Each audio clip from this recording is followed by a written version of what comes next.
வணக்கம். தீபாவளி, பொங்கல், புத்தாண்டு என எந்த பண்டிகையாக இருந்தாலும், எந்த நல்ல நாளாக இருந்தாலும் தமிழகத்தில் எங்கு கூட்டம் கூடுகிறதோ இல்லையோ சூப்பர் ஸ்டார் ரஜினிகாந்தின் வீடு முன்பு பெருங்கூட்டம் கூடிவிடும். இன்றைக்கு நேற்றைக்கு அல்ல, கடந்த 40 ஆண்டுகளாகவே இது தொடர்கதையாகவே உள்ளது. அதிலும் ரஜினியின் பிறந்த நாளான டிசம்பர் 24ஆம் தேதி வந்துவிட்டால் போதும், ஆயிரக்கணக்கான ரசிகர்கள் ரஜினியின் போயஸ் கார்டன் வீட்டு வாசலில் முந்தைய நாள் இரவு முதலே கூடி தவம் கிடப்பார்கள். இப்படி காத்து கிடப்பது என்னவோ ரஜினி தங்களிடம் வந்து பேசுவார்கள் என்பதற்காக கூட அல்ல, அவர் வீட்டு பால்கனியில் எட்டி பார்த்து கையசைத்து விட்டு செல்லும் 10 நொடிகளுக்காக தான். இதில் பல நேரங்களில் ரஜினி தனது ரசிகர்களை பார்க்கவோ பால்கனியில் நின்று கையசைக்கவோ மாட்டார். சில சமயங்களில் மட்டும்தான் அவர் வருவார். அவ்வாறு ரஜினி வராத சமயங்களில் அவரது ரசிகர்கள் கதறி அழும் அளப்பறையும் நடக்கும். இதை டிவியில் பார்ப்பவர்களுக்கே கண்கள் குளமாகிவிடும். அப்படி இருக்கும்போது பல வருடங்களாக நேரில் பார்ப்பவர்களின் நிலைமை எப்படி இருக்கும்? இந்நிலையில் தான் இதை பொறுத்து பார்த்த ரஜினிகாந்தின் பக்கத்து வீட்டு பெண் இன்றைக்கு பொங்கல் தினத்தன்று அவர் பொங்கிவிட்டார். இன்று காலை 4 மணி முதலாகவே ரஜினி ரசிகர்களின் வருகையால் போயஸ் கார்டனே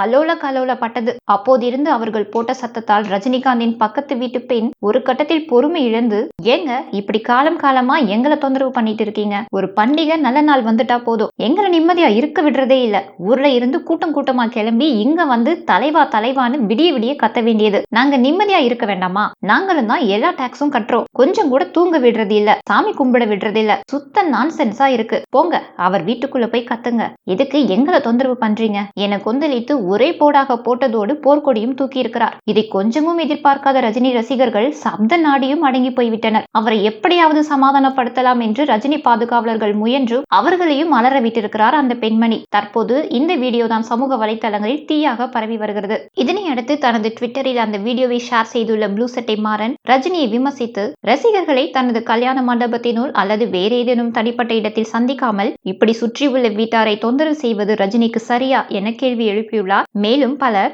எவ்வளவு பெரிய ஆளா இருந்தாலும் புத்தி சொல்ல வேண்டியிருக்கு என்றும், முட்டாள் ரசிகர்கள் கூட்டம் தமிழ்நாட்டை தவிர வேறு எங்கும் இல்லை, தமிழ்நாட்டின் சாபக்கேடு இந்த சினிமா கூத்தாடிகள் என்றும் தங்களுடைய கருத்துக்களையும் விமர்சனங்களையும் முன்வைத்து வருகிறார்கள். இது ஒரு புறம் இருக்க, இப்படி எதற்கு எடுத்தாலும் ரசிகர்கள் என்ற பெயரில் ஒரு கூட்டம் என் வீட்டிற்கு முன்பு வந்து கூடி என்னை அசிங்கப்படுத்துகிறார்கள். நான் ஒரு சூப்பர் ஸ்டாருங்கிறதுக்காகவாது என்ன மதிங்கடா என்றும் அவர் புலம்புவதாக அவருடைய ஆதரவாளர்கள் தெரிவிக்கிறதாக செய்திகள் வெளிவந்துள்ளன. நாங்கள் பதிவிடும் வீடியோக்கள் உங்களுக்கு பிடித்திருந்தால் மட்டும் லைக், ஷேர் மற்றும் சப்ஸ்கிரைப் செய்து கொள்ளுங்கள். நன்றி, வணக்கம்.